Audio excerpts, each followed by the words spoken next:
they removed it. So all our good planning there. So we'll come up with a better way to figure that out.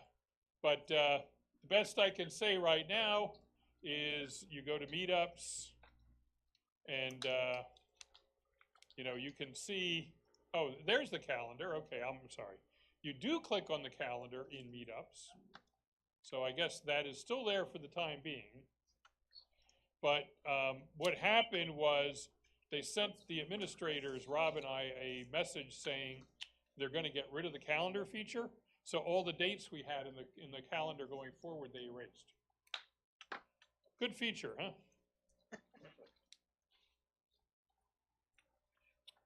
So we'll come up with a better way for you to keep track of what we're doing, and probably tomorrow or Friday we will put all the remaining labs in this series in the schedule so you can fill out your entire summer.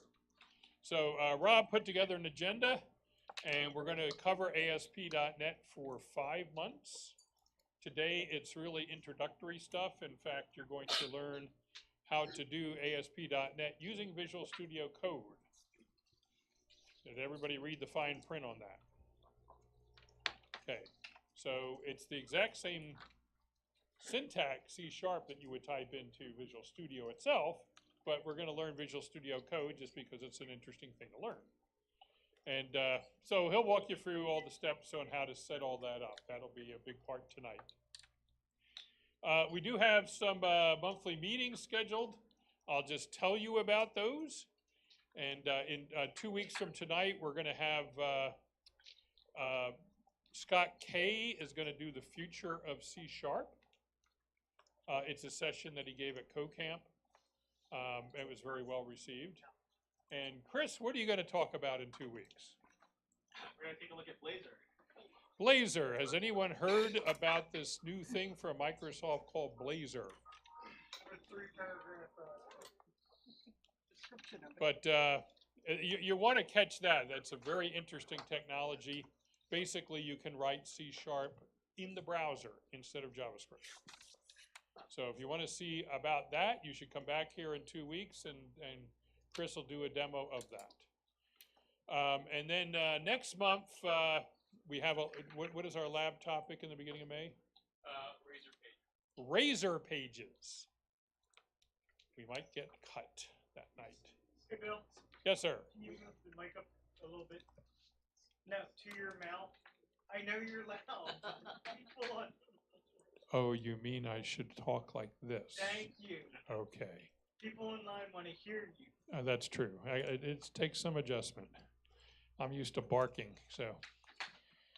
Anyways, so we're going to do, in the beginning of May, we're going to do ASP.NET Razor pages, which is a new simplified way to do what we used to call MVC. And web forms, okay. So that'll be fun to do. And then the monthly meeting in May is going to be all about blockchain and how to program for blockchain. So you'll all be able to make Bitcoin by the time you leave here. And then June is our popular Kids Can Code night, and Chris Gomez is organizing that. We'll give you more details on that coming soon. The other website we have is our WordPress site. That's at philly.net. Spell it all out, philly.net.org. And this has in it some good old-fashioned WordPress technology, and I'm not even keeping this up to date. I should have, but I didn't put tonight's lab in here, so we'll get that updated for the next set. But one of the good things here is that we use this for the CoCamp we had. How many of you went to CoCamp? Excellent. The rest of you missed a real good time, but we had about over 500 people here on Saturday. I guess that was a week and a half ago. And it worked out pretty well. And this is the first time back at the Microsoft MTC for CoCamp because they did all the big construction here, but it worked out pretty well, and people had a good time. This WordPress site is miserably slow, so it'll come up eventually. Yeah, so this is what CoCamp looked like, and we had quite a good number of sponsors, and about 40 speakers showed up. So it was a pretty good event. Any comments, questions on CoCamp or upcoming events? Okay. Well, then I'll turn this over to Rob, and he's going to come up and get you wired in to do the hands-on stuff.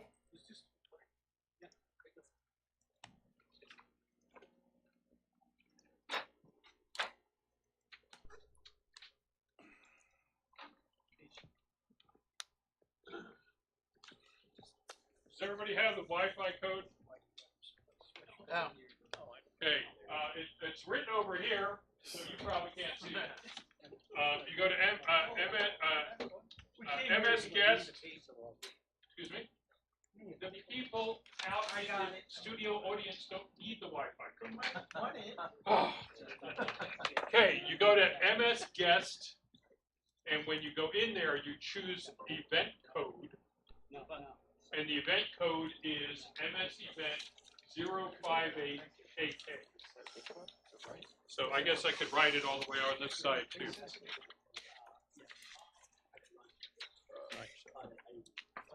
Going behind the screen.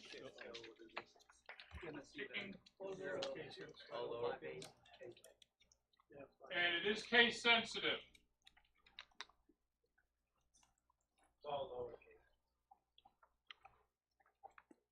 It's all over. Yeah, those are baby K's.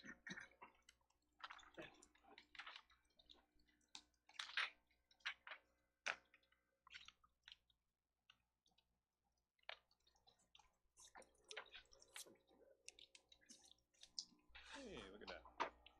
Wonderful. All right, so how many people actually did fill out or did do everything they were supposed to do to get Visual Studio Code and .NET Core and that stuff, right? Yes? Boy, you're all shy, aren't you? You can raise your hands, it's okay. All right, so the there is one comment down here because Meetup is really nice in that after the meeting starts, you cannot modify it. So I did put a comment, so if you want to get to the tutorial that we're going to do today, this is it. So go down to the comments and just grab that and go to that link.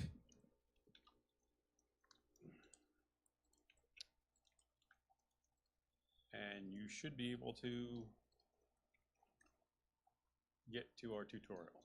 So I'll give everybody a second for those who need to just write it down instead of who aren't going to go to the meeting page.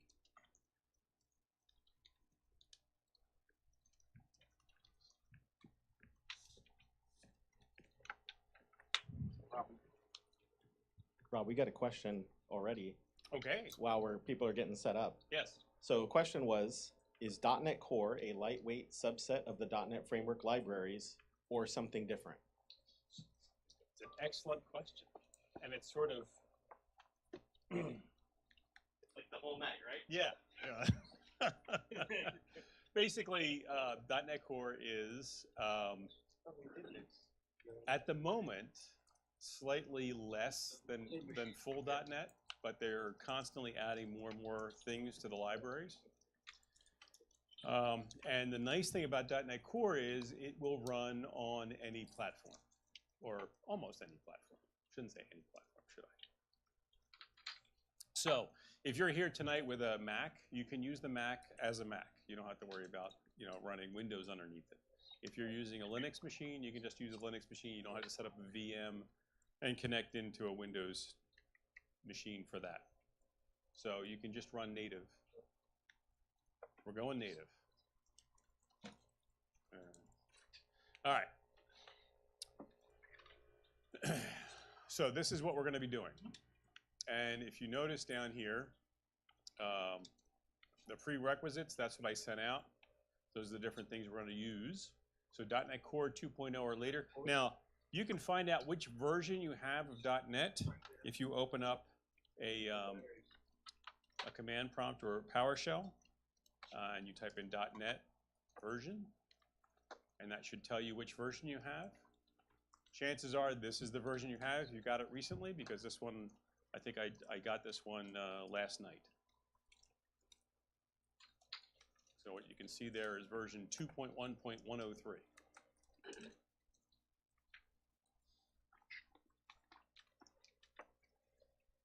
And by the way, you might want to, well, you don't have to, yeah, you leave open the command prompt for a little bit because we're going to be using it to get started. Yes? So what is the minimum version we need to succeed tonight? .NET 2.0. Oh, sorry. The minimum version you need is 2.0.0, I believe, is the minimum version that you can get. Yes. Can we get that through .NET Core SDK, or is there an update command if we already have .NET installed? Repeat. Is there a way to update .NET? So these are all the commands you can use for .NET. But if you're going to update it, I would just go out to the website and download the most recent copy and just rerun and run it that way. The SDK? Yeah, yes. Just go to, if you want to know the website to go to, this one that says, yes, .NET Core SDK 2.0 or later, you can go there. Rob, can you show them how to do this in the context of Visual Studio Code using the terminal? Sure. Since we're trying to get them in that. Yeah, well, we start with the other one first.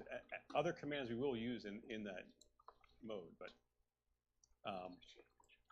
we'll get started there. Well, let's get this set up first. Okay, so assuming everybody has all this stuff ready to go, what we want to do is we want to create a .NET MVC application. So here are the commands we want to use. So we're going to create a directory called MVC Movie. We're going to change that directory, and then we're going to run a .NET new MVC command. So for those of you who are used to Visual Studio, this is the equivalent of going into projects, new project, and selecting .NET Core MVC. Okay, so let's go through that. I'm going to make directory MVC. Let me just switch to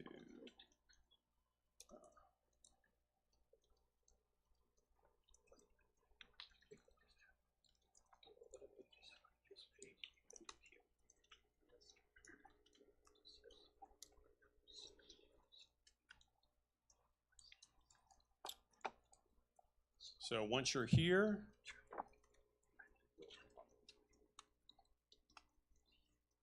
you just type in the .NET new, .NET space new space MVC command. That will create a new project in the current directory. So make sure you're in the directory you want to be in to create this. And you hit the enter key. So what it's going to do is going to go out, it's going to grab some stuff, and it's going to do something different than what the tutorial says, and that is what Microsoft says, you know what everybody does is they do a .NET new, and then the very first thing they do is a restore.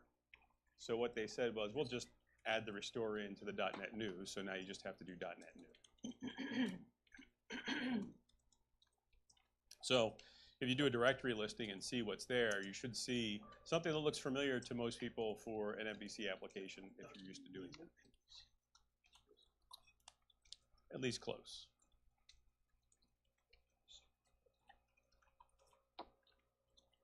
Now from here, we want to start up Visual Studio Code. Quickest way to do that is to just type in code, period, and hit enter.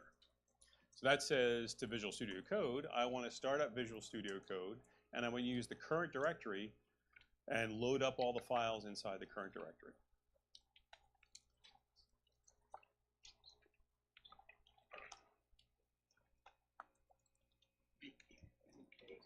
How are we doing? Everybody following along?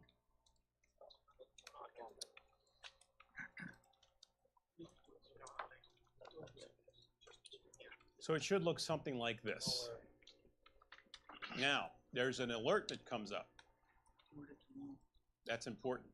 Now, some of you, depending on what version of Visual Studio Code you have, if you have a slightly older version, this alert that's down here in the corner on the right-hand side on my screen will be up at the top on yours. So if you have that, that just means you have an older version of Visual Studio Code. It should still work fine. You want to say yes to this notification.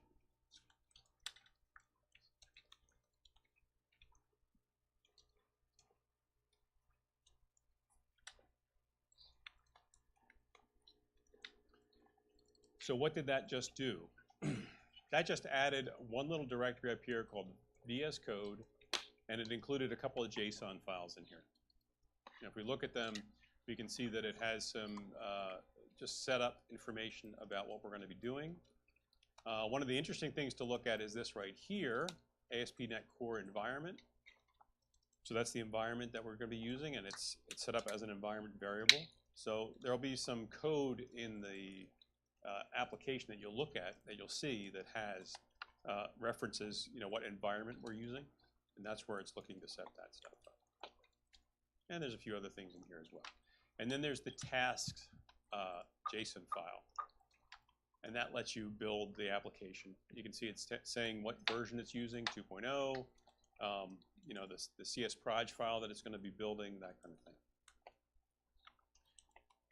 And I don't know how familiar everybody is here with MVC applications, but if you're not, we can quickly go through this. There's a controllers directory, and inside that there are controllers. A models directory with one model for error. A view directory that has the views that we're going to be looking at and working with. This is the CS HTML pages. These are Razor pages, but this is not a Razor page application. This is an MVC application. Yes. And then there's a www root. This is where the static files live. So the CSS files, the JavaScript files, any images, those kind of things are here. There's the development JSON settings, app settings, just regular JSON settings, the bundle config, all these things, which we won't be looking into too much detail, but they're there. There's the CS proj file, which, how many people here are familiar with the traditional MVC project that you get set up, right? It's a lot bigger than this, a lot more complicated than this. They simplified it.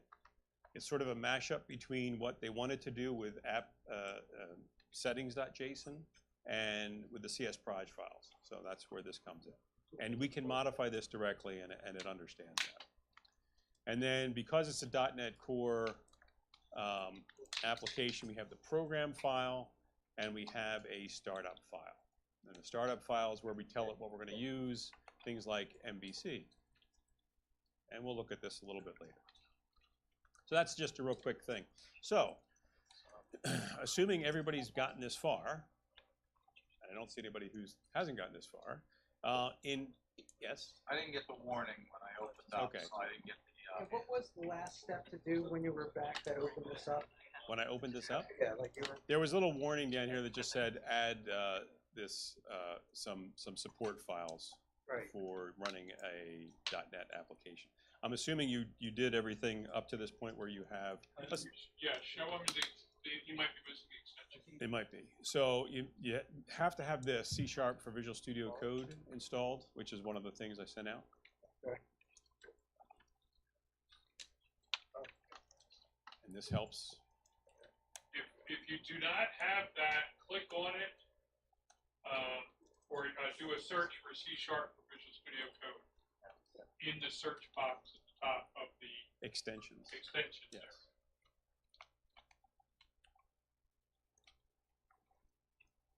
And that is the piece that's actually asking that question.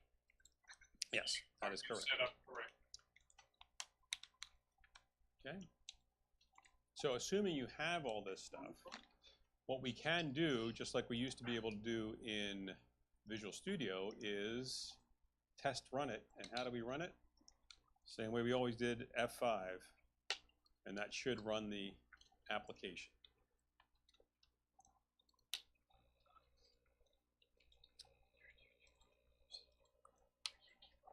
And mine is running right here. Close some of these things.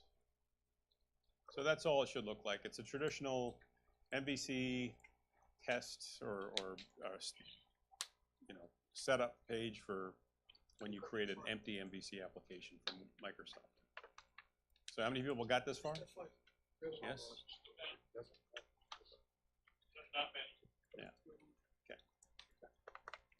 How many people tried to get this far and didn't? A couple. Okay. What problems are you running into? It's an alternative to F5? No, F5 is the, when you start this. Well, you can use the menu. There is a menu item. We look at the Visual Studio Code and go into the debug menu. That's where it starts debugging. F5. So what we're running now is we're running a Kestrel web server. We're not running IIS Express or IIS, it's just Kestrel. Yeah.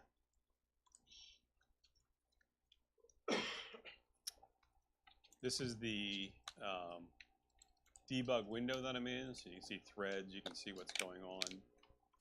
There is also a terminal window here, so if you click on the terminal window, you can see that that's where it built the application. And if you look over here to the right, it should say task. So remember when I was showing those task.json files? That's what it's running.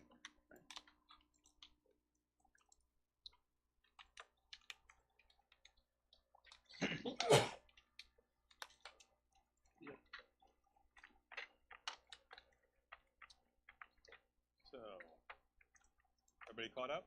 That wanted to be caught up? Yes, no, maybe? Absolutely no response from the audience. Okay. Also notice at the top of the screen, we have our traditional debug little buttons here. So you can pause, you can stop, you can restart. All those things work.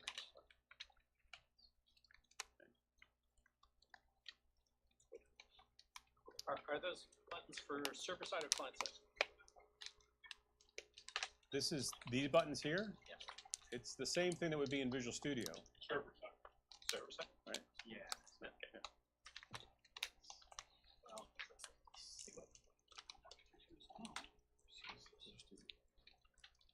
All right. So let's stop debugging. And by the way, stopping debugging does not, close the browser window. So just so you know, they're still going to be open. And let's go back to the tutorial here for a second. So we've pretty much done most of this stuff. Okay. And we're on to the next step. So down here, next, add controller. That's what we're going to do next. We're going to add a controller.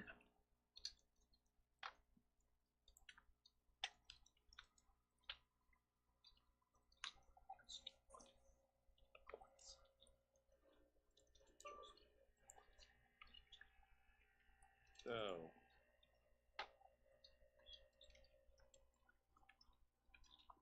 all right, so, okay.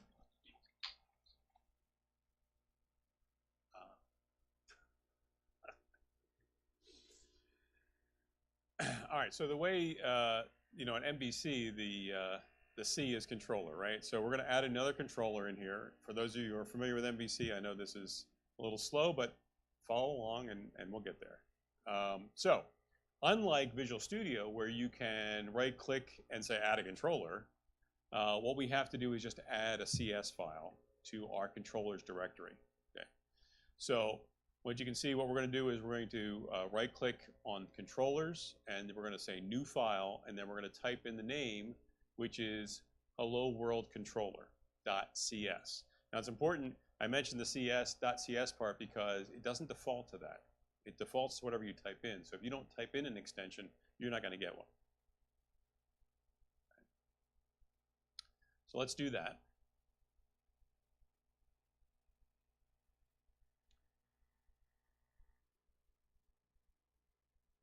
So right click on controllers, new file, and put in, the name, which is Hello World Controllers.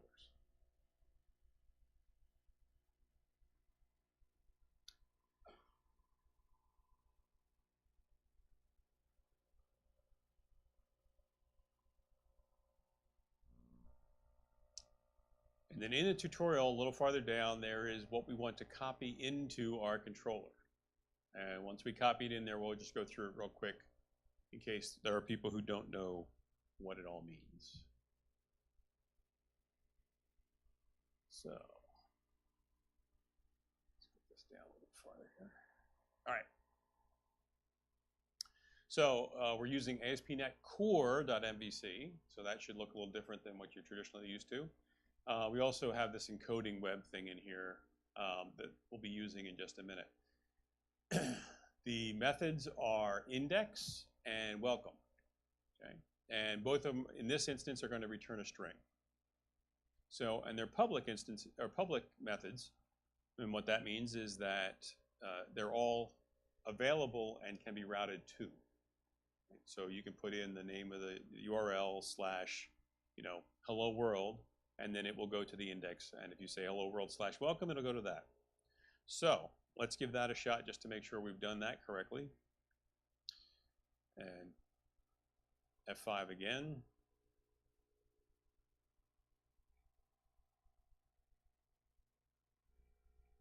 That should bring up the page. And go up to the URL and type in hello world. And you should get this is my default action. Now, if you're wondering how that worked, because the method was actually called index, that has to do with how we set up inside of our startup CS file, how we set up the route. So let's jump over to that for just a second. Everybody get this far so far, or are we people hang? Okay. So, if we want to look at what's in the startup file, you'll find the startup file down at the bottom. And at the bottom of the startup file, we have use MVC, and then we have our map route. And that's where it defines what the default routes are going to be. So the way it works is it looks for a controller, and we default that controller to home. It's looking for an action, and the default of that is index, and then there's an optional ID, and that's why the question mark's there, because it's an optional parameter, so it can be null. So if we don't specify a method or an action, it's going to default to index. So that's why it opened up the index page.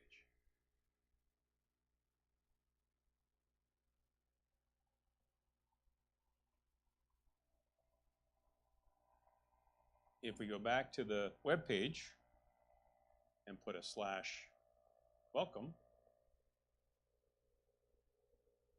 then it will run the welcome action.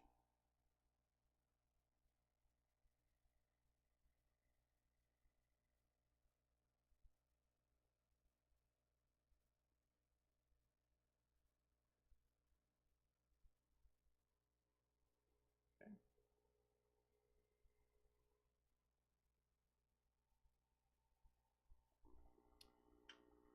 Yes.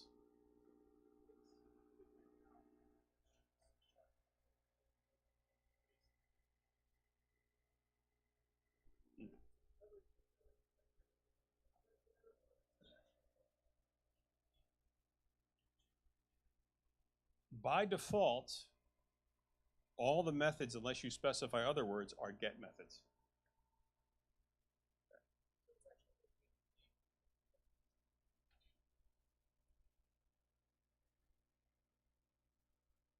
If we change the method name to welcome with 2 E's at the end, yes, we would have to route that way. Mm-hmm.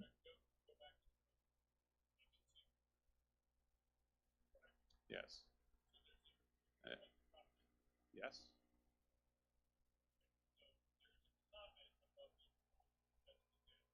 Yes, I know. the comment says get / hello world, Yes. but that's not actually what the code is looking at. No, it is not looking at this. It's looking at the index method name. And I could see how you'd be confused, because a lot of times in MVC, you put a decorator above the method name and you put little square brackets around it, but that's a different thing. This is just a comment. Yes. Is there a quick way to get to that?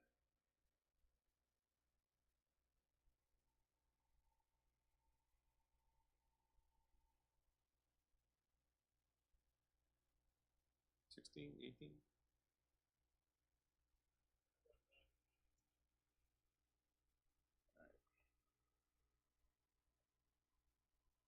That's better? You can see it now?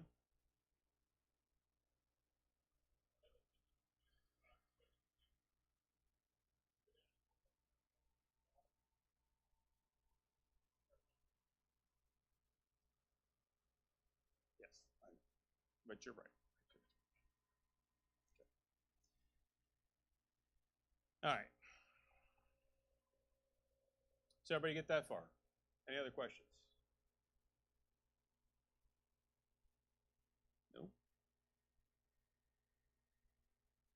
All right, so what we're going to do now is we're going to change our welcome controller a bit, or a welcome method a bit, and we're going to pass in some parameters and change it so that we can put in a query string, we can pass in some information. By the way, this is just demonstrations. You probably wouldn't do things this way for the most part, but it's just showing you where things are and how they work, right? So if we go back to our example here, our tutorial, and you scroll down, there will be another C# piece of code that says get hello world welcome and requires using system.text.encoding.web, and it's got some stuff in there. So we want to copy that and paste that into replace the welcome method in our code.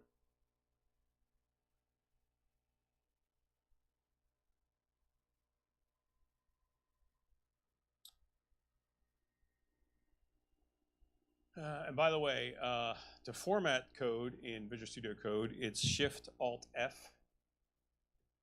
So if you need to format stuff, that's what it is. All right, so let's take a look at this real quick.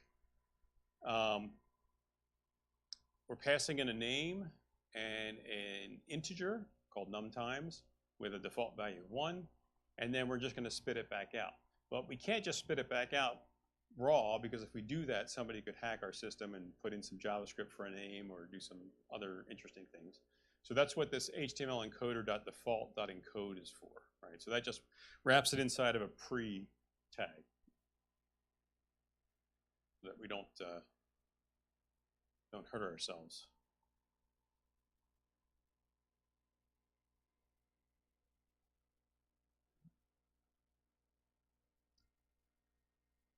So now, unless you've stopped debugging, you probably still have a debugger up there, and if you stop, that's fine. Just restart your application.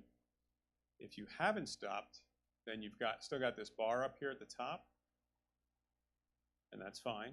If you hit the little green arrow that's in a circle, that'll just restart everything, and reload, recompile, and all that stuff. Now, because you probably will have to do that in this instance because we've modified the C# code. If we were just modifying the CSS HTML code, we could probably just rerun the stuff and it would just pick it up. Okay. So,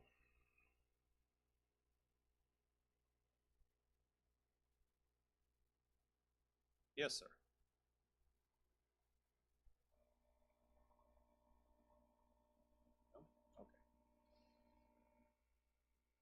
So if we're running this, we type hello world / welcome, question mark, name equals, and you can put your name in there, and you can say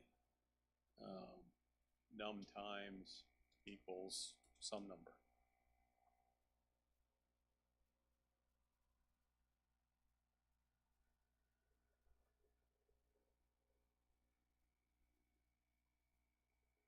And hitting the enter key should take you to that welcome method.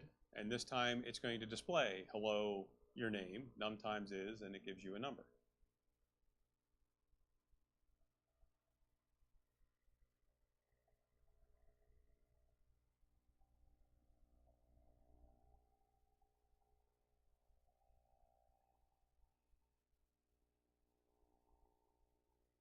Everybody caught up here? Yes?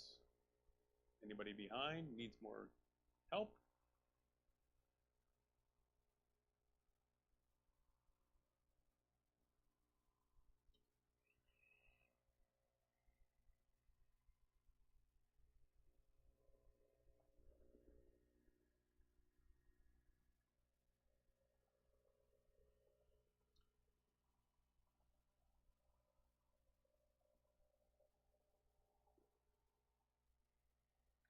Any questions about the code?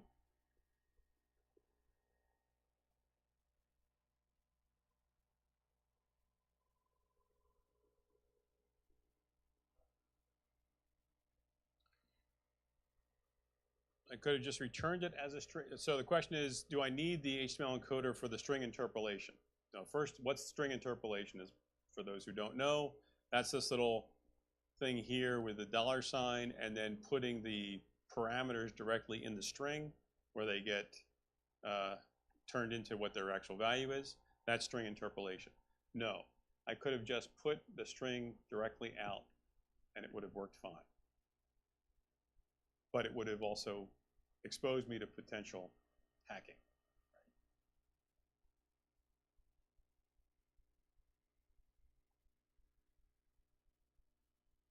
Any other questions?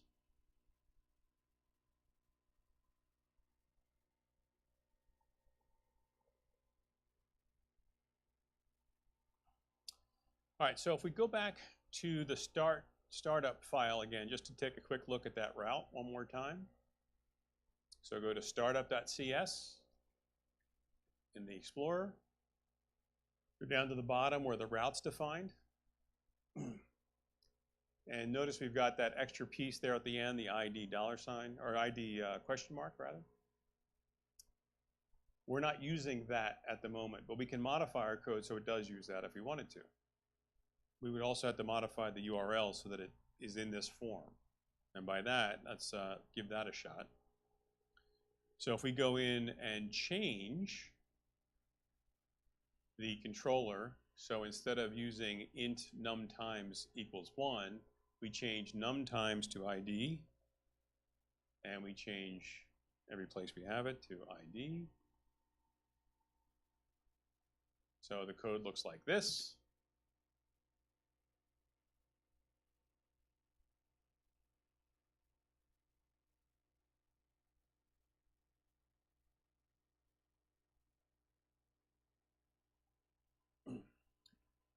And if you run this,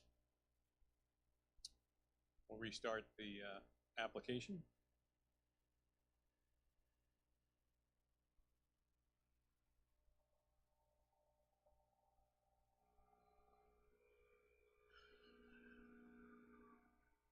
And I put in hello world, but this time, instead of putting num times at the end, if I came over here right after the word welcome and before that question mark, and I put a slash, and I put some other number in here, we'll put 45 in there just to make sure it's different. So now it looks a little different, right? So now I'm saying URL /45 question mark name equals Rob, hit the enter key, and you can see that it now uses the ID that way.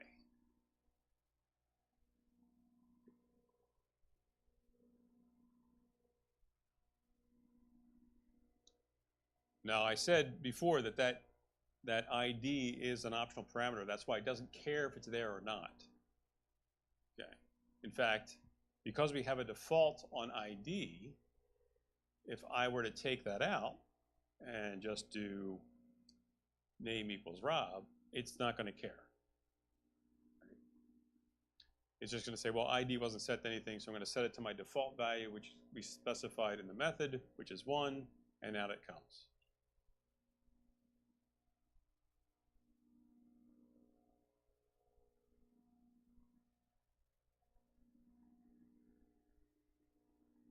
Okay, any questions? All looking good? Good. All right. On to the next step, which is adding a view.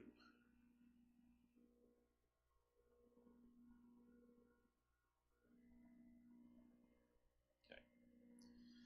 So if we look at our code for index, my mouse. You can see that we're returning a string, and we just spit out a string onto the screen, and it just says, fine, I'll take that. But for the most part, you're probably not going to write a website this way, right? You want to do a little bit more than that. So what we're going to do is we're going to instead return a view instead of the string. So if we put a view in there, okay. Now, why are we getting a red squiggly underneath it? Anyone? Bueller? Because we're returning a string, right? So we have to change this also, because a view is not a string. So we want to return an iAction result.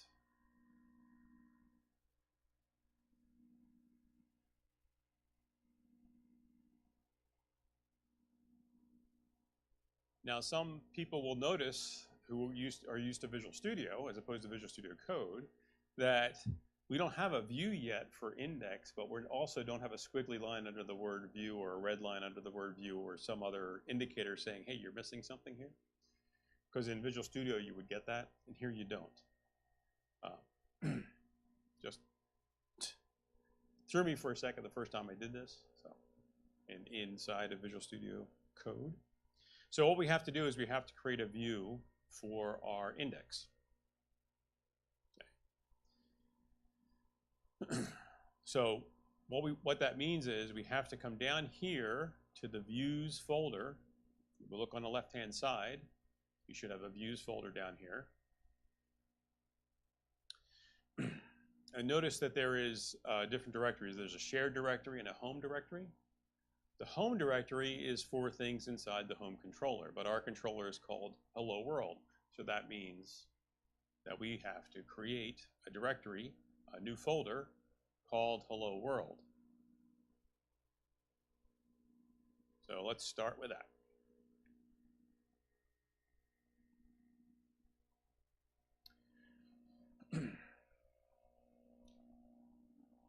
When I first started working with Visual Studio Code, it took me a little bit to get used to the adding new files to it because I wasn't always in the right spot when I was trying to do this. But yeah, just make sure that you're highlighting on the views, right-click there, and type new folder from that point. That's the easiest way to get there. Okay. And then what we want to do is we want to create an index.cs HTML file inside this directory. So right-click there on Hello World, on that folder, select New File, and index.cs HTML.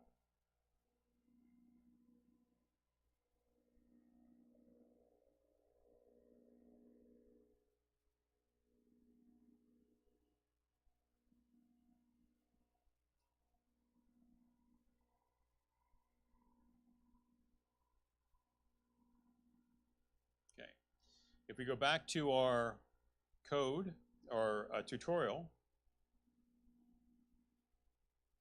you'll see that there is some code we want to copy in, this HTML code here. So just hit the copy button and paste it into your index.cs HTML file.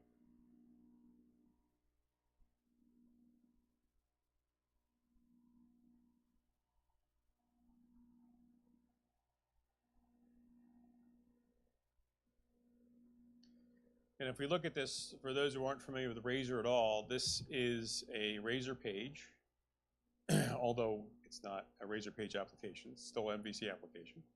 And we have an @ sign that says we're going to start some C# code in here, and that's what this is, some C# code.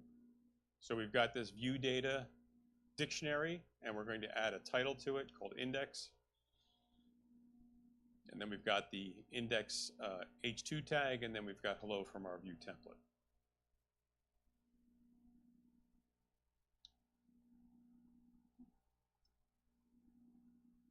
So if we were to run this, and yes, we did modify some C# code, so we're going to restart this again.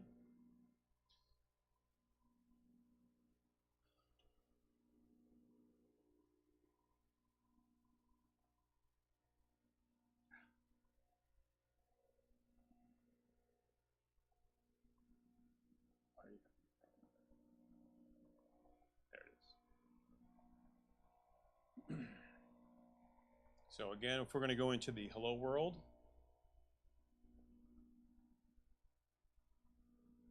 URL and hit enter, that's our index page. Now, notice this looks like it has a lot more on it than what we put into our page. So we've got menus, we've got a little tag at the bottom for copyright notice. We've got our index and our H2 tag and our paragraph in here, right? So where did all this other stuff come from? Well, just like all the other MVC applications. If we go back to our code and look over in our views folder, there's that shared folder. Open that up.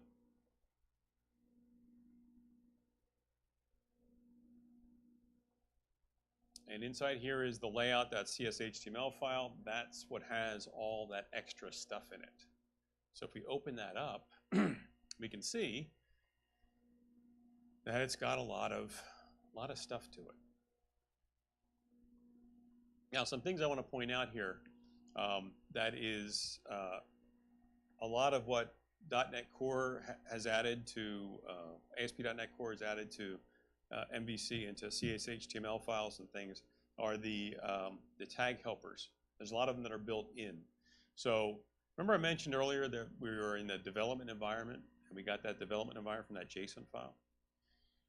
This tag here is saying, hey, if you're in the environment that's called development, then I want to make these links for the style sheets be local. Okay? So it looks on your machine for this stuff. If it doesn't include development, then I'm going to go out and get Bootstrap from this location out here and do some other things, including having the ability to fall back to my local machine or my local server, if that's what I'm on, to look for that Bootstrap min file there. So this little section here allows for that to happen based off the environment that you're running in.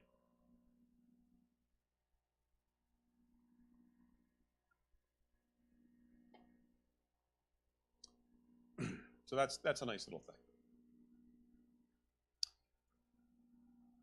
Inside the layout page, where it says render body, about line 41 on your, if you're following along, that's where it injects our index.cshtml file into. So this whole file is run, our code, our little snippet of code gets stuck right where it says render body. Question?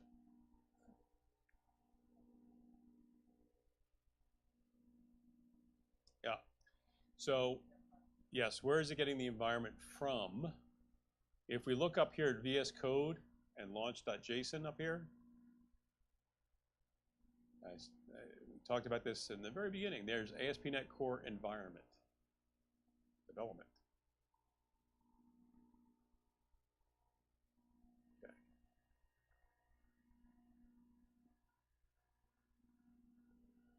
And then you can see some other things in here about the environment development, that kind of stuff, and some other interesting stuff going down here. Now,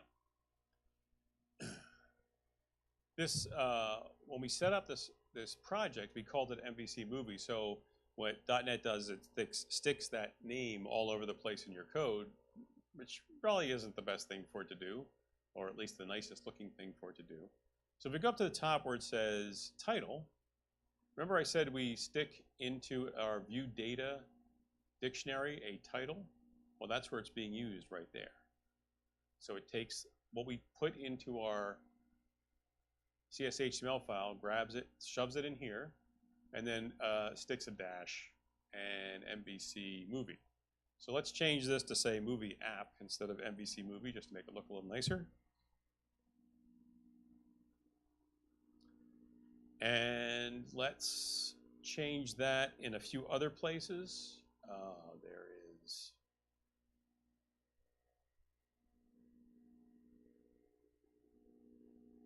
a place down here. There it is. We can change it there. Oops.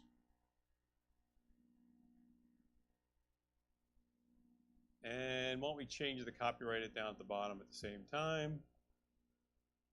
That'll look nice. If I could hit the right buttons.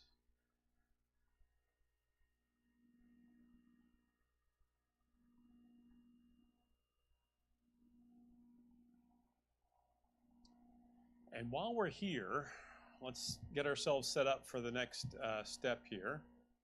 We're going to change this controller from home to movies.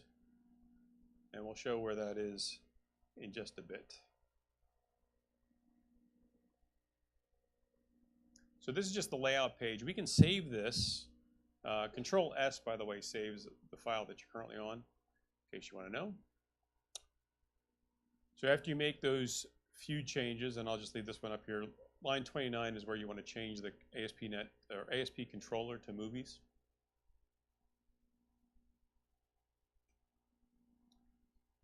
And once you save it, you should be able to go right back to the website without having to restart your application, and it should reflect the change.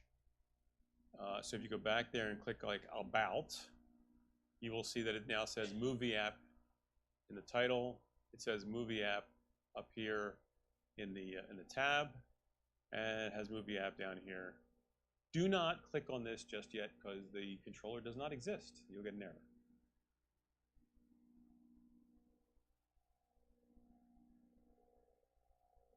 How we doing? See a lot of shaking heads, yes, but no speech. You're all can't talk. Okay. All right.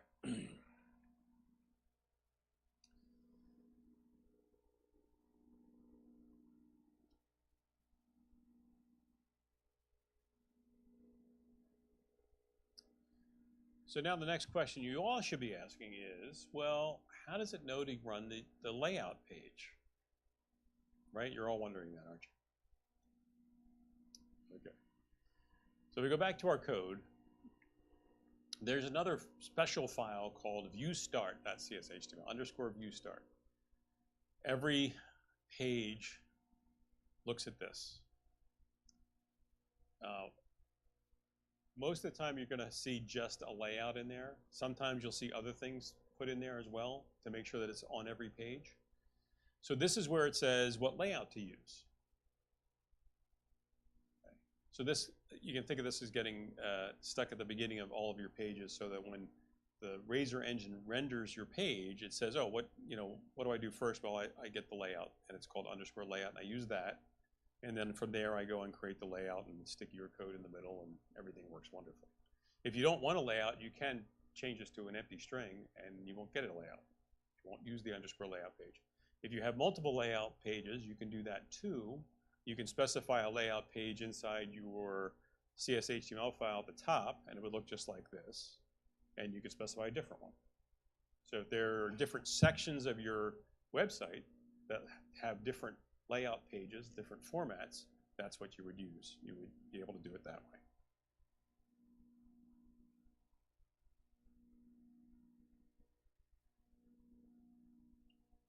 And just to be complete and to finish up the rest of the this tutorial step, if we go back into index.cshtml, we can change our title and we can change our H2 tag. If you look at the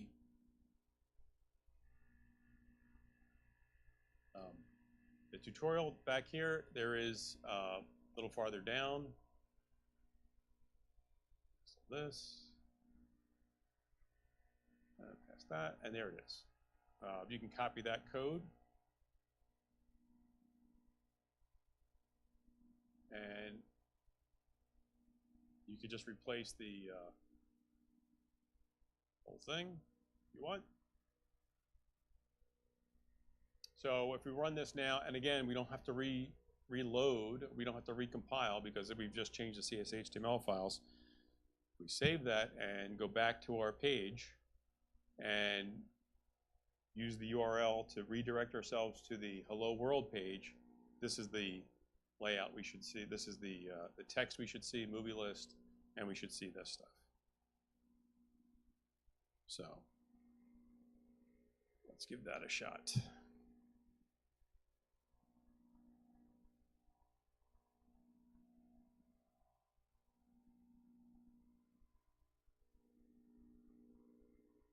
And it should look like that.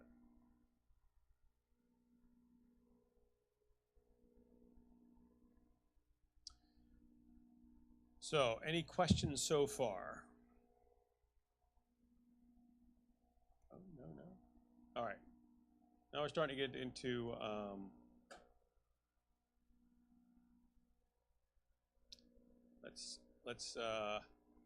the next step we're going to do is we're going to transfer, or we're going to get some data from our back end, and we're going to give it to the front end.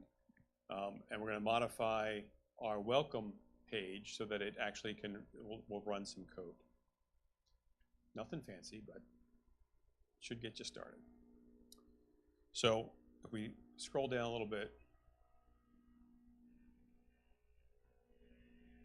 what we're going to do is we're going to modify the welcome page so that we are going to pass in a message through the view data, and we're going to pass in our num times through view data. So what that tells us is not only can we set view data inside the CSHTML files, we can also set the same thing inside the C# code in the back end.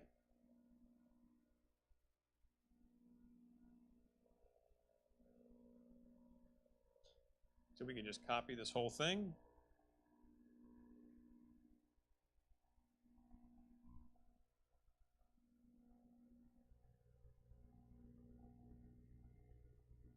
Go back and find our Hello World controller.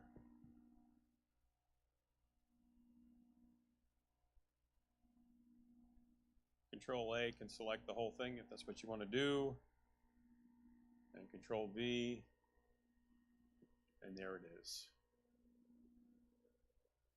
I find it interesting that they used a plus sign instead of using string interpolation on this one, but it's their tutorial, not mine. We could change that if you wanted to, but we'll leave it alone for the time.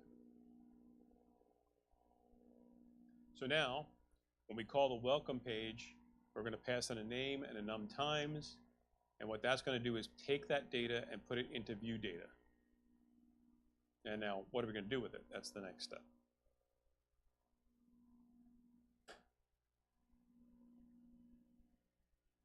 So the next thing what we want to do is we want to create a welcome.cshtml page, because if you look on this code, we're now returning a view. We're not just sending the string directly out. So where do we go? Go to the Hello World directory, right-click, new file, and we're going to put in welcome.cshtml for the name.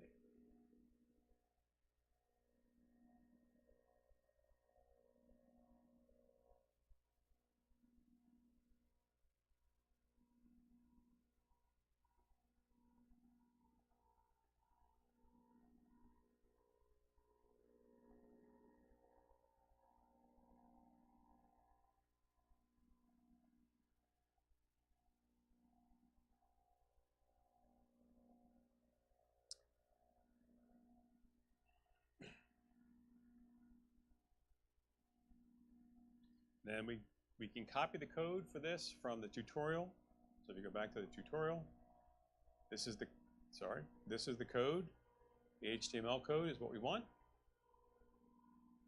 And if we look at this real quick before we copy it in, we have a for loop in here that's going to run through num times, and it's going to put the message out inside of a list, an unordered list. So copy this.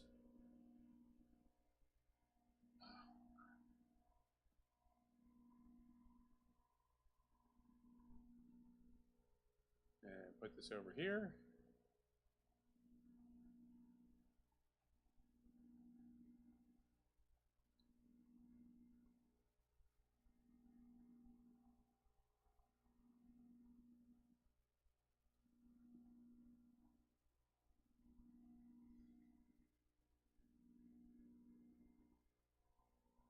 We want to save everything that we've done, so we can use File, Save All, or Control KS.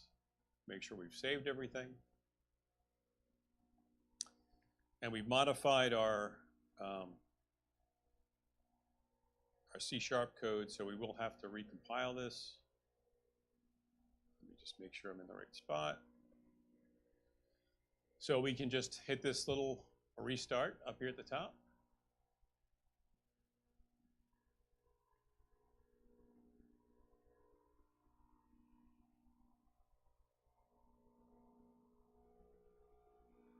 And if we go to our hello world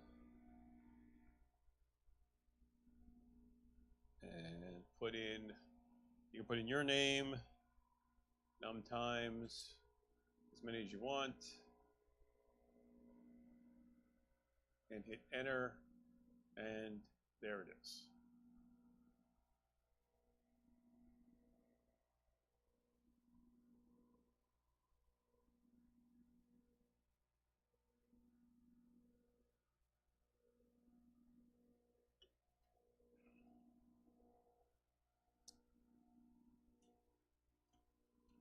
So that all works, but it's kind of silly to do it this way, right? Because all we're doing is passing in a bunch of stuff in a dictionary. Our page grabs that out of the dictionary and does some stuff with it. But for the most part, what you're going to be wanting to do is use a database of some sort to work with this stuff, right? So let's move on to the next step then. Everybody followed along? Yes, yes, yes. Anybody not follow along?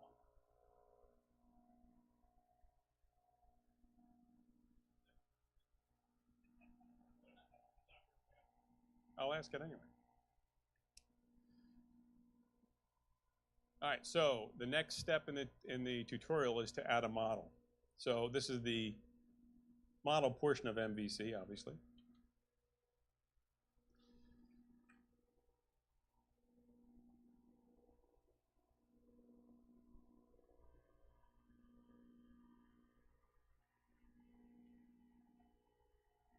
So what we're going to be doing for the next two major steps is we're going to be creating a model, and then we're going to use Entity Framework to create a database. So this is called code first, model first, whatever you want to call it. And this is what makes all your SQL DBAs nervous.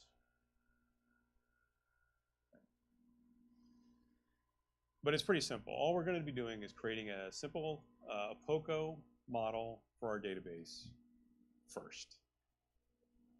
So this is going to be a movie app, so we're going to create a movie database, a movie table. So the first thing we want to do is add the data model class. And this is what it looks like. So we've got an ID, a title, a date time, this release date, a genre, and a price. The ID is important with Entity Framework. It really wants to have IDs, and really doesn't like it if you don't. Beyond that, you're pretty much free to do whatever you want. So we're going to copy this into our models folder inside of our application. So if we go back and look at the application, just so we can see where this is going to go, there is this models folder right here. And right now there's only one thing in it. It's called Error View Model. We're going to add a few things to this. So what we want to do is we want to right-click on the models folder, specify a new file that we've been doing.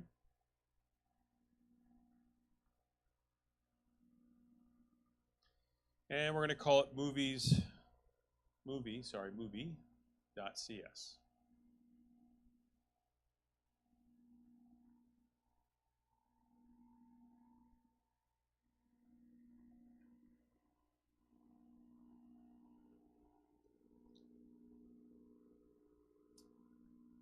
Then take that model and copy it into the file. Copy.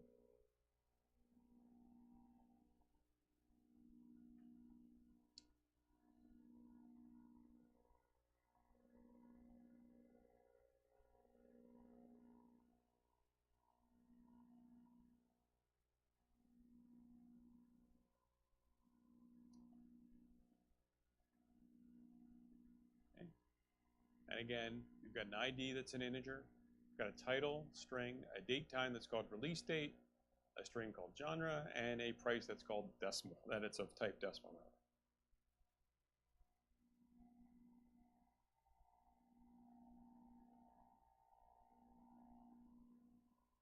Any questions?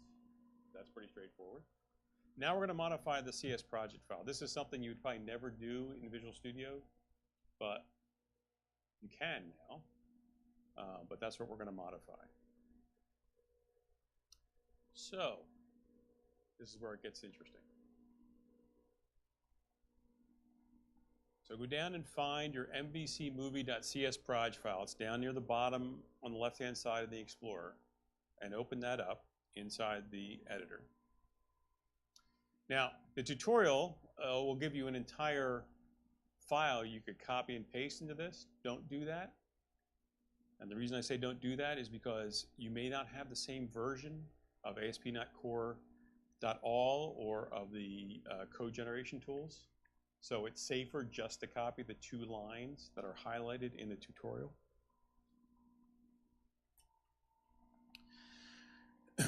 And if we look at those 2 lines, one is for Visual Studio. I laugh because it always specifies Visual Studio even though we're using something different. But Visual Studio.web.codegeneration.design, that's the one. And the other one is the Entity Framework Core Tools.net. Those are the 2 pieces that we need to make Entity Framework work.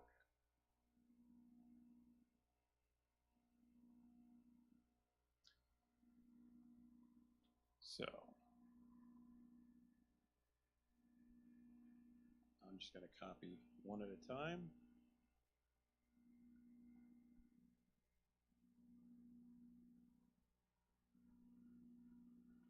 There's one.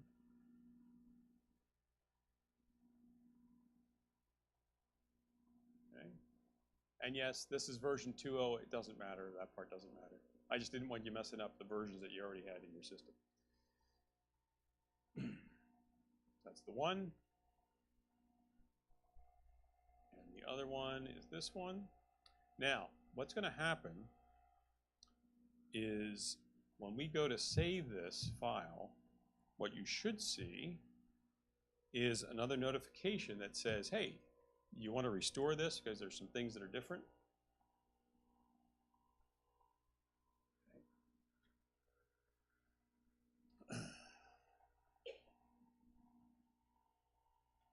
By the way, I'm going to stop the application from running just to make things easier for us at the moment. So I have this modified CS project file, and I'm going to save it with Control S. Everybody up to this point? Okay. So Control S, and let's see if it does it. There it goes, pops up. There are unresolved dependency from mvcmovie.csproj. Please execute the restore command to continue. Now we can do this by hand, or we can just hit that little restore button and let it restore it by itself. Now when you do that, you should possibly, depends on what you have in your console at the bottom, see some things happening in the output. There it goes. So you can see it's doing a bunch of restoring stuff. Let's make this bigger, and it's done.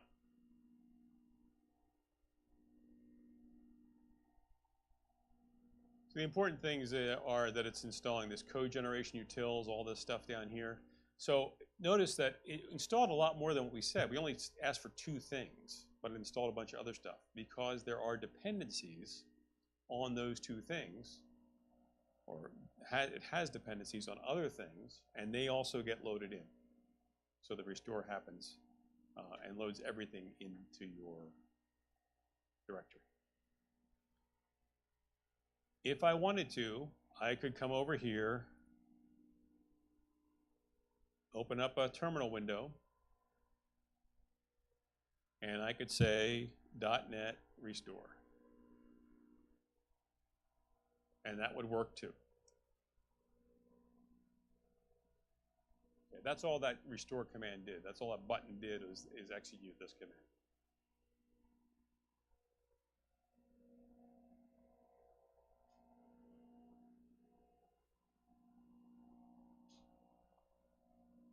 Okay, now because we're going to have a database, we need a context for our database. So whenever we work with databases in C#, we need a context to work with.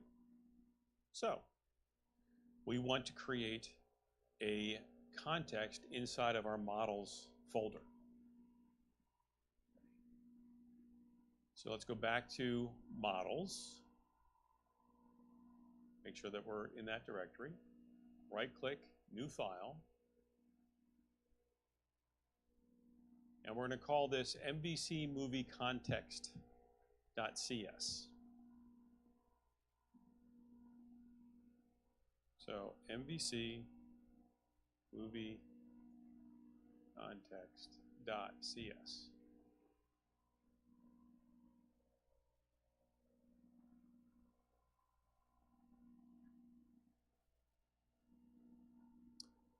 And then let's create that file.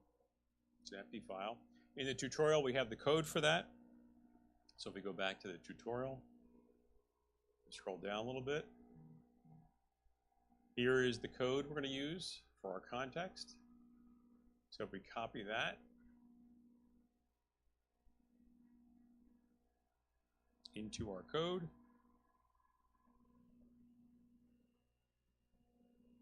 so what's it doing? Well, we're using Microsoft Entity Framework Core at the top. You can see that. And we're creating a class that inherits from DB context. Now, if you've ever worked with databases before, this part should all look pretty familiar to you.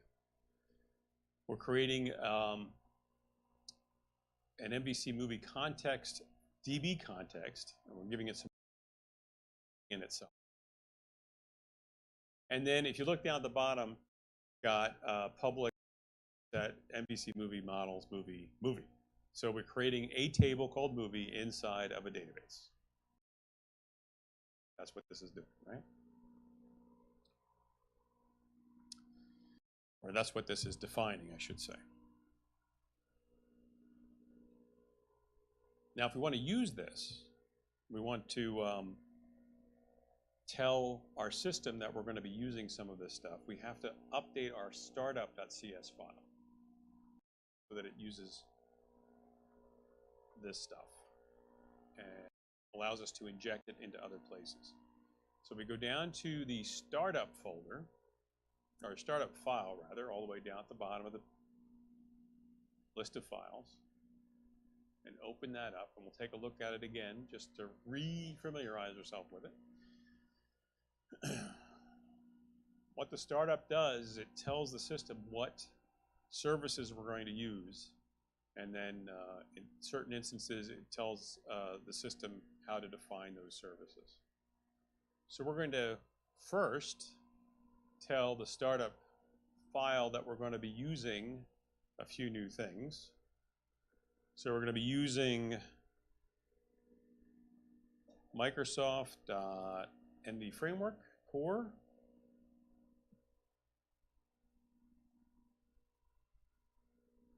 You should get type ahead for this, so it shouldn't be too hard to do.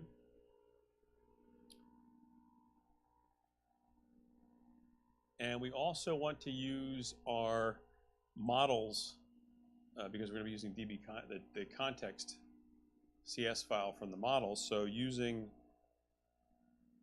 MVC movie.models. So these last two lines, line 9 and 10, we want to add to our startup.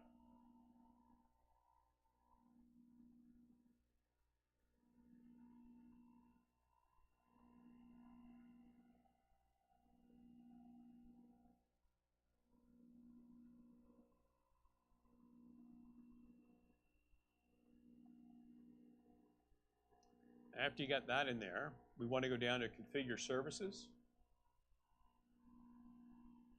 where we add our MVC service. We're going to add some lines after this. Now, it's easier if you go to the tutorial and copy these two lines, or this line rather. So if you go back to that, this is the line you want, the one that mentions add DB context. So go find that.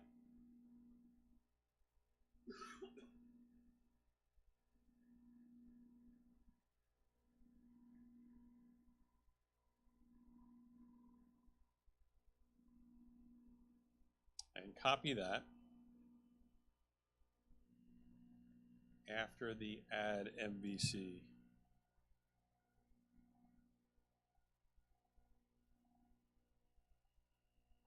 Line. So what's this say? This says we're going to add a DB context, just like we had to add MVC. This is a DB context we're adding. It's the type is MVC movie context, which we created earlier. And then we've added some options. One of the options is which database to use. So which database are we using for this? We're using SQLite.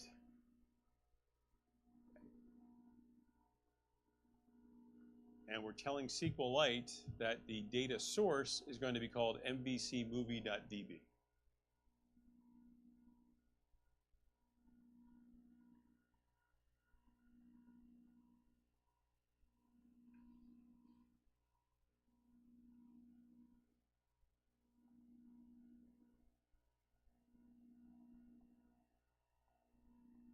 So, at this point, I want to make sure everybody's caught up.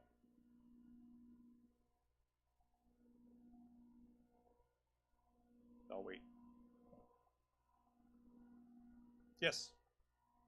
So it's fair to say that like what you're working on right now is Entity Framework Core, right? Yes. Just for people who maybe go looking in docs, these product names, you use them all together in one project, but they're different products. Yes. But the question that I have is, you just said we're using SQLite right now. In the box, what databases or systems can you target? I know you can use SQL, and I know you can use SQLite. I don't know. I know there's MySQL. I think is also there. I don't know much more than those. I'd have to go look. Most people would be using SQL, but we're using SQLite because if this will run on the way that we're building this will run on any operating system, right? So I know SQL runs on Linux now, but this makes it a little easier. So is everybody caught up? All right. Now comes the fun part. So if you don't have a terminal, well, first let's save everything. So make sure everything's saved. Save all. Okay. If you don't have a terminal window open, you'll want to open one up. So how do you do that? Well, the quickest way I find is Control backtick, which is usually underneath the tilde on the left-hand side of the keyboard next to the numbers. That will open up a terminal window. Everybody got a terminal window open that needs one?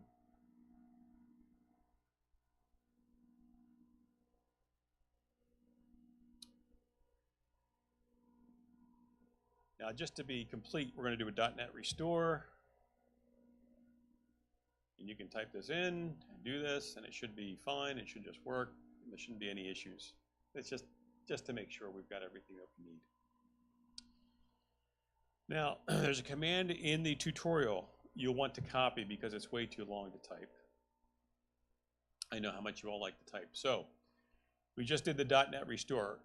And the reason why I do this one at a time, if we copied this whole thing, what would happen is it would work, but the first line would just run on right by, and then it would sit there and wait on the second line, and you'd have to hit the enter key. So I prefer, when we're doing it this way, to copy one line at a time, just to make it a little easier to understand what's going on. So if you copy this .NET ASP.NET code generator, controller, et cetera, et cetera, et cetera, and we'll go over what it all says and means, and we just copy that one line, and we want to put that into our terminal window. So let's read what it says. It says .NET ASP.NET code generator. Ooh, that sounds interesting.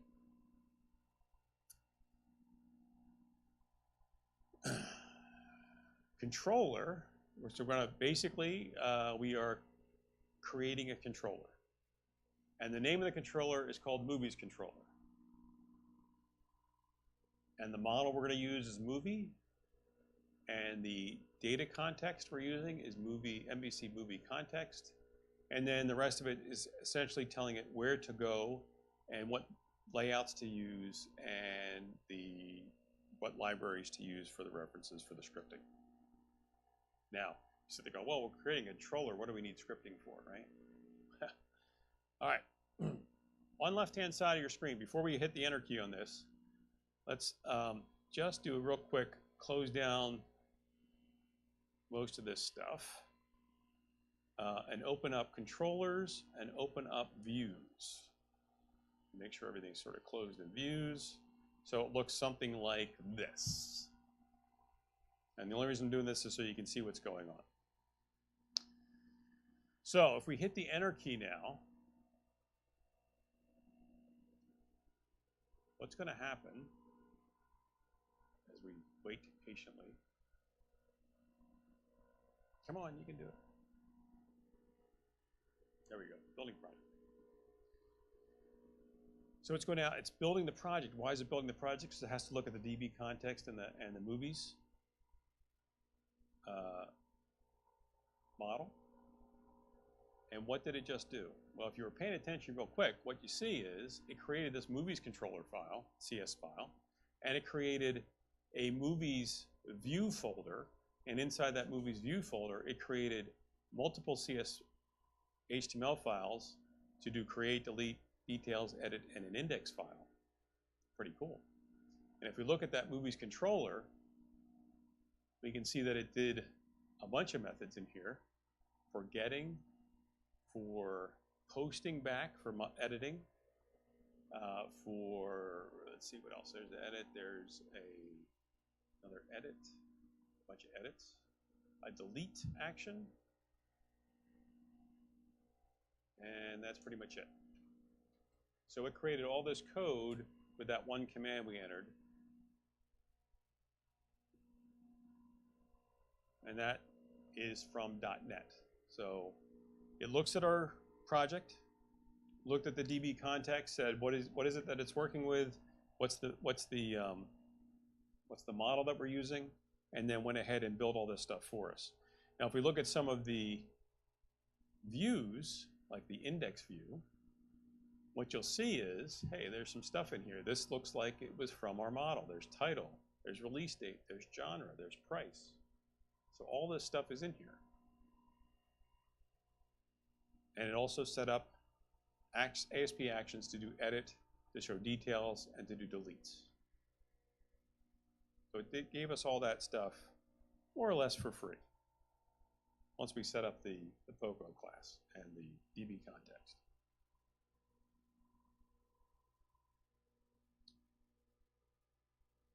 Okay, so now what? Well, this won't work because why? We don't have a database yet, right? We have all the code for everything, but we don't have the actual database out there. So now what we want to do is create the database. So how to create the database is this is where we're starting to use the entity framework commands of .NET. So still in your terminal window, you put .NET EF migrations add initial create. So what are we doing? We're saying we're going to create a migration and we're going to call it initial create. So before I hit the enter key on this, or before you hit the enter key on this, do me a favor again and close down all these folders so that you just see the list of folders.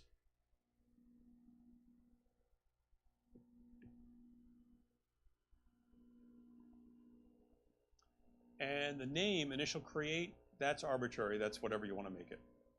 That's just what it's going to call it. The important part is that we're creating a migration.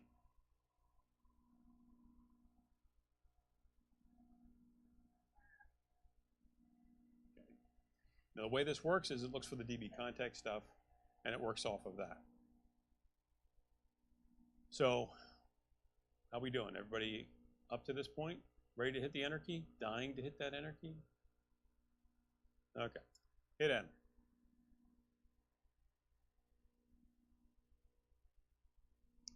And there it goes. And what did it do? Something popped up on the left. Yes, it created a new folder called migrations.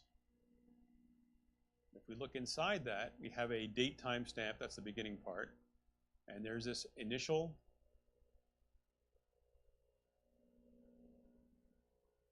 create.cs file that gets created. So what's this doing? If we read through this, we can see what it's doing. It's creating a table. It's calling it movie. It's setting up multiple columns in the table. One's called ID, and that one is using auto increment from SQLite. It's not nullable because nullable is false. We've got genre, which is a string, and that one is nullable. We've got a decimal, which is the price, and that one is not nullable. And then we've got a release date, which is of type date time, and the title. So all these things are the things we created when we created that POCO class. Right? So it's just looking at that and building this up. And then if we look down a little farther, we can see that it sets up a primary key based off the ID. And this is where that ID starts to come in handy, right? Because it really wants to have that ID to do the primary key stuff. This whole thing is inside of a method called up. And there's also a method called down, which drops the table. So up creates the table, down drops the table. Right? It sets up this other initial create designer file. And this one basically goes through and defines a few things about your table. You could type this in by hand if you wanted to. I've done this in the past. It's tedious, but you can. You can specify a bunch of other things in here, and then it just is basically defining what's going on inside your migration stuff. We don't really need to worry about the snapshot right now. Okay, so now we have code that will generate our database for us, but we still haven't generated the database. So let's close up migrations for a second. And what we want to do is another .NET command. It's an EF command, database, update. So what we're going to do is we're going to tell EF, Entity Framework, to go out. It's going to look at those migrations, and it's going to update the database.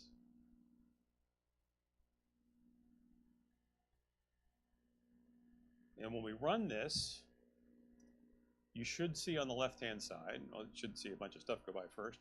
Then on the left-hand side, you should see the database get created. And there it is, MVC Movie DB.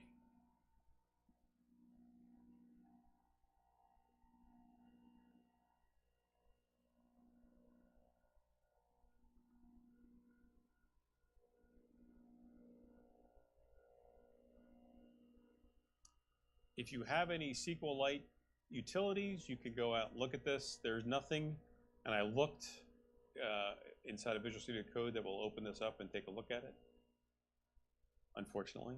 So if anybody interested in making that, I'm sure they would take it. And if I have, I mean, I know I didn't mention this, but Visual Studio is, you know, you can extend it all over the place, which if you look at the extensions, that's where most of those extensions come from the community. So if you want to write one, go for it. So how'd we do? Everybody get up to that point? They created their database? Yes, I see yes, yes, yes. Okay. So moment of truth would be to actually run the application now, wouldn't it?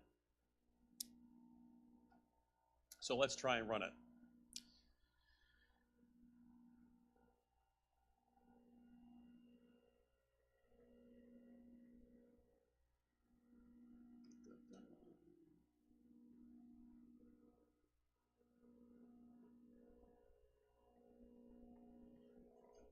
All right.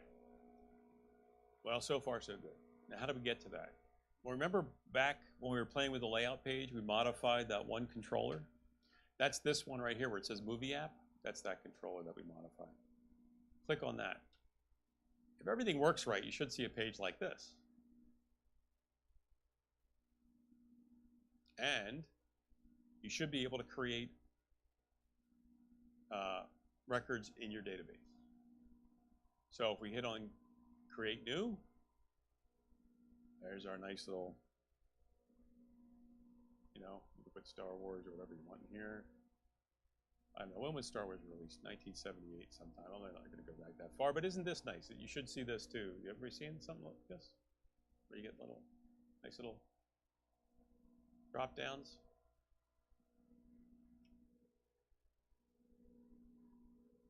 What, 78? I don't know what day it was. We're going to say April 4, 78, because I don't know what day it was. Oh, that was good. There we go. Check. Yes. That's what I want. You also get, we're going to say it was at, you know, 12:32 p.m. I don't know. I just clicked into the box.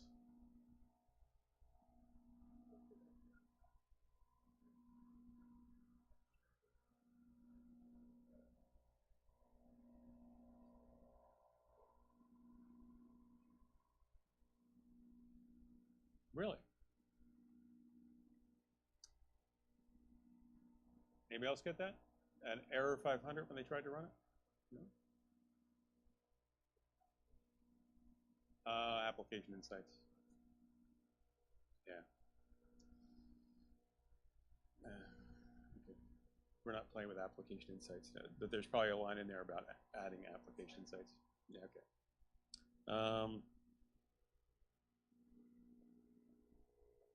And the price is $1.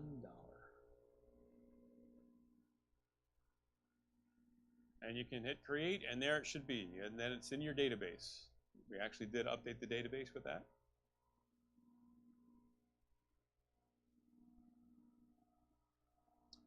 You can add more. You can see you can get into it and edit it. I didn't want it to be $1. I want it to be $100.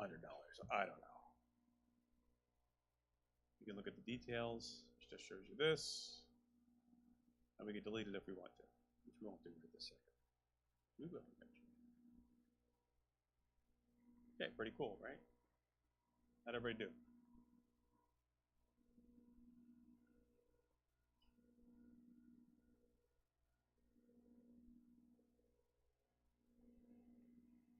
Okay.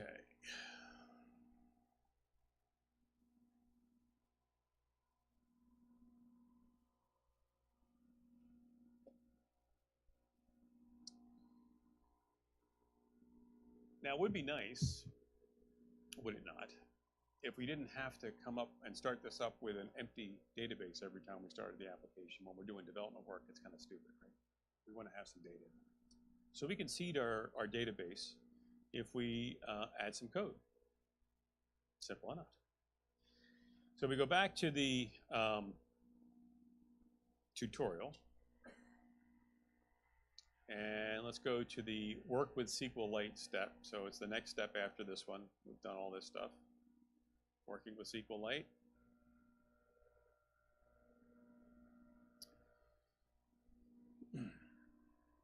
We also talked about this first part here already. This is if you want to, if you have any SQLite utilities to let you work with the database. We want to get down to where it says seed the database. So what this is going to do is it's going to take, it's going to just run, or it's going to create a database, a bunch of records inside of our database when Harry Met Sally, Ghostbusters, and Rio Bravo. And we're just going to load up the database for that stuff. Now, what we're going to do as we go through this is we're not going to load it every single time. What we're going to do is if there is data already in the database, we are not going to run this. If there is no data in the database, then we will run this. That way, if you work with your data and you make some changes or add some extra stuff, and you don't want to keep blowing that away every time. So that's what we're doing. So in the models, we're going to still work in the models folder. We're going to create this seed data file. So go back to the, first let's go back to the code. You'll probably stop our code from running. And go into models, right click, and select new file.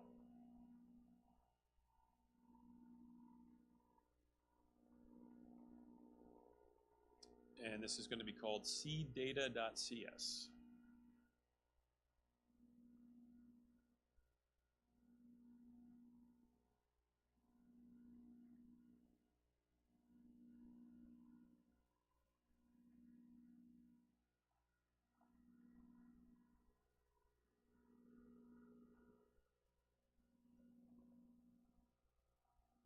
And we can go back to the tutorial and grab this, copy of this code, and then we can look at it once we copy it into our application. There's a lot here, but it's pretty straightforward.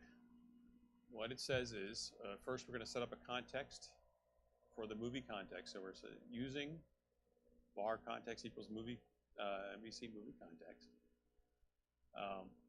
We're going to check to see if there is any movie in our database. And if there is, we're just going to return right out with this stuff. If not, then we're going to add new movies. So there's When Harry Met Sally with some information on it. Ghostbusters, Ghostbusters 2, and Rio Bravo.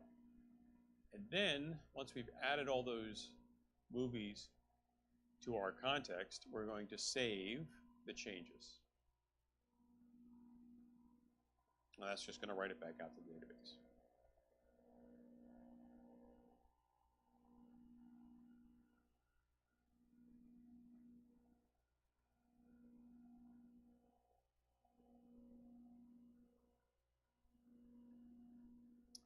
So, what we're going to do is we're going to add this into the program.cs file. So when the program starts up, so the whole thing, the whole way all this stuff works is program runs first and it sort of bootstraps itself up and then runs the rest of the stuff. So if we go into programs, just take a quick look into the programs file, program.cs file. There's this main section here. And that's what sets up the web host and runs it. That's what bootstraps the whole thing. So we're going to change this main code, and we're going to add some other stuff to it. So if we go back to the tutorial, now there's something I want you to be aware of here. he's got this stuff highlighted, just this part of it highlighted. We need to highlight up to the var host equals build web host args line.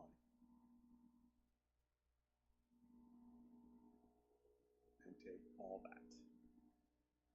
For everything inside main, we're going to replace.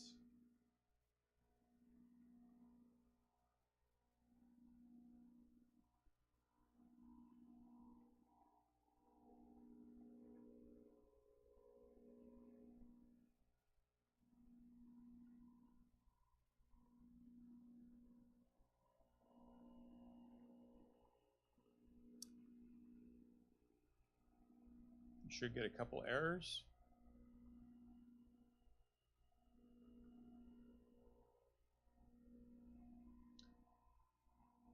This part is where it doesn't, there it goes. So if we click on this error, we should get a little light bulb over here, just like you do in Visual Studio. Click on the light bulb and it should tell you what you need to do to fix it.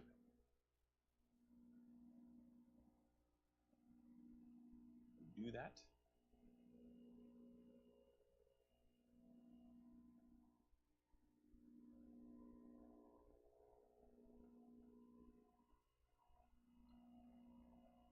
And this one needs MVC models. That would be this one, using MVC movie models.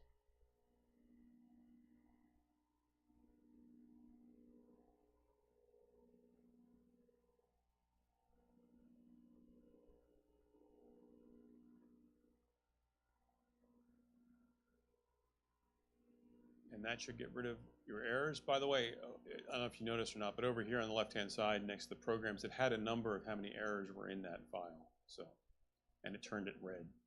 So as long as this is no longer red, you've got all your errors fixed.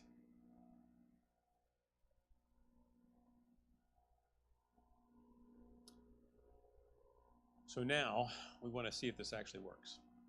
We do have currently a record in our database, so we're going to have to get rid of that first. So if you are not running the application, you want to run it now.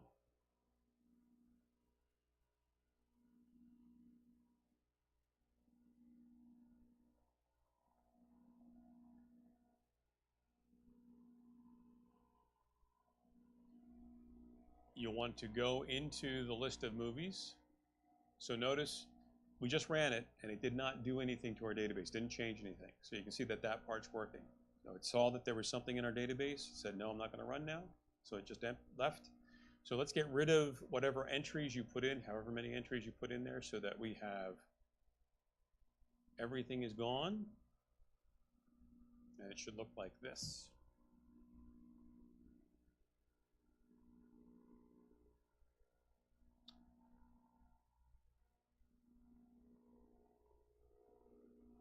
Now we can see if this will work by just restarting this, which is what it should do. So if we go back to the code, restart our application by clicking on this or Control-Shift F5. It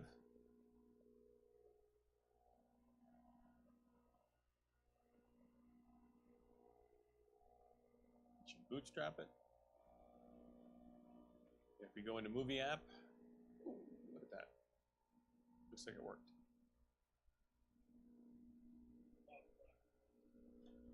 Yes. Now, yes.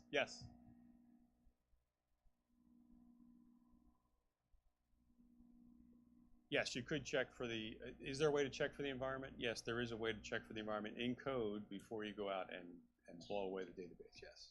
But if this code is working the way it's supposed to, if there's nothing in production, for example, it's not going to, it's going to load some seed data, but if there is something there, it's going to do nothing. Right. You could. At this point, you can continue. I will say, because we're about out of time.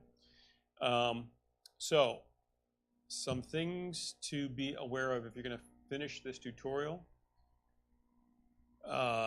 Let's see.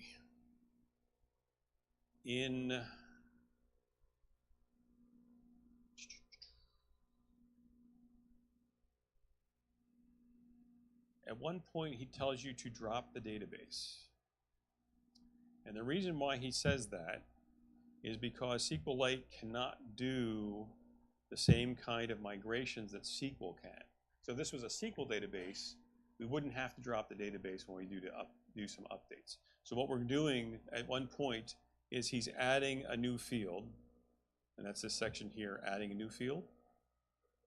So normally what you do is you add the field, you create another migration, and then you do a database update. That's how SQL would do it.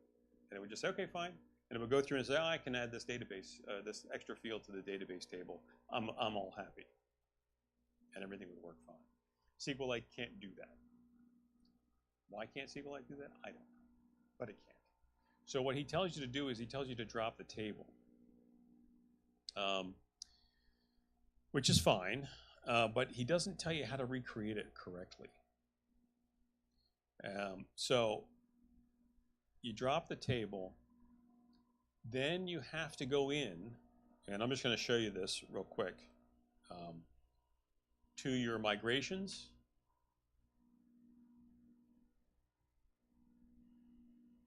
And in here, what you're doing is you're adding one field, and the field is, I think, rating, so like PG or something like that. So what you would have to do is come in here and add a new column called rating, and it would look similar to like the title column. So you could just duplicate that one, but call it rating. You have to modify your POCO, which he does explain, the model. And then in here, you have to add it in here as well. After you do those things, which he doesn't tell you to do, then you can do the migration again. Or not the migrate, you can do the database update, and it will recreate your database correctly. If you don't do that, what will happen is, after you drop the database, it'll recreate the database, but the table won't be correct, and it will not create the table. And because it'll look at the POCOs and it won't be able to do it correctly, and when it tries to run, it'll say, hey, that movie table doesn't exist, and that's the error you're going to get. So just to be aware of that, if you're going to continue with this, that took me a couple minutes to figure out, but there you go. The other interesting thing that I noticed, and I had not seen before, I started playing with .NET Core, and it might have been there before, but I don't remember seeing it. If we look at the MVC Movie Controller, not that one, not context. Where am I going? Migrations, controllers. So if we look at the Movies Controller, they like to use these things here, bind. So what's that doing? Anybody know? Anybody see that before? Okay, so what it's for is, it says, these are the only fields I'm going to accept when I get a record back from this particular page in the action. So what that prevents is somebody from going in and using Fiddler or something else and adding a field into the record coming back so that they can't inject anything that you don't want them to inside your model. So the example would be, let's say you had a class database, and in the class you had the student's name and you had their final grade as part of the record. Right? If somebody knew what they were doing, they could inject the final grade in, but you wouldn't want that to happen, right? You'd probably want to do that a different way. So if you don't have it in the list of bound columns, it's not going to be accepted. It'll just ignore it, and nothing will come in. So that was one of the interesting things I found in here. There's a couple other things that are a little different from what I remember from standard.NET, MVC.NET, but that was one of the more interesting ones, which I thought was pretty cool.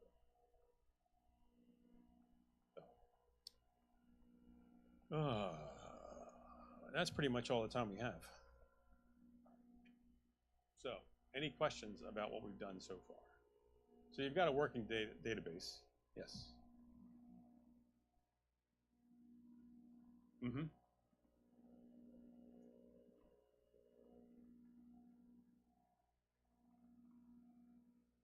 No, you'd have to go to a command line and issue the .NET, commands.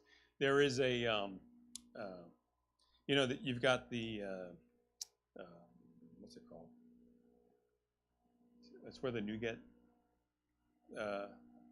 package manager, that one. Inside there, there's another one that's for Entity Framework specifically that you would open up, but you still have to do commands in there, just like you can. So, not much of a difference, but there you go. Any other questions that you can use for that?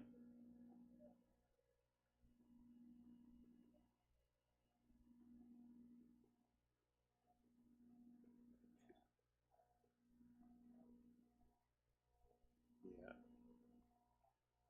Yeah, I don't. They're not there out of the box. So that was an interesting journey, and you got partway through this tutorial.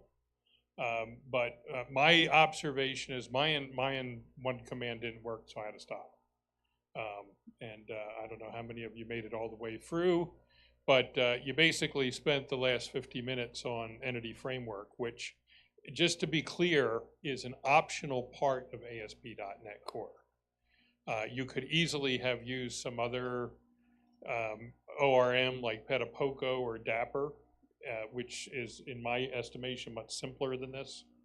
So there's a lot of ceremony that they're showing you in the Microsoft approach to an object relational mapper and building a database on the fly and stuff like that. It's interesting to see that, but I don't think that, to me, is central to what ASP.NET is.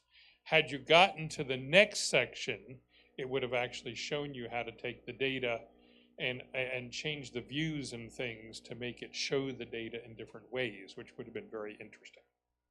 So hopefully you'll go home and at least try and get to the next part of it, because it shows you that, and then it shows you how to put validation in. So that would have some value.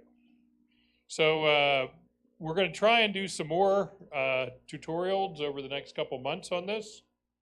Is there anything that anybody wants to really see in ASP.NET? Do you want to go deeper into any framework, or do you want to go into APIs or SignalR or any? What do people want to see?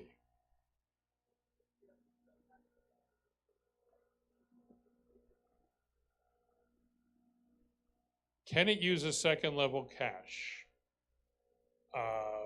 I know it can use Redis cache. Is that what you're talking about?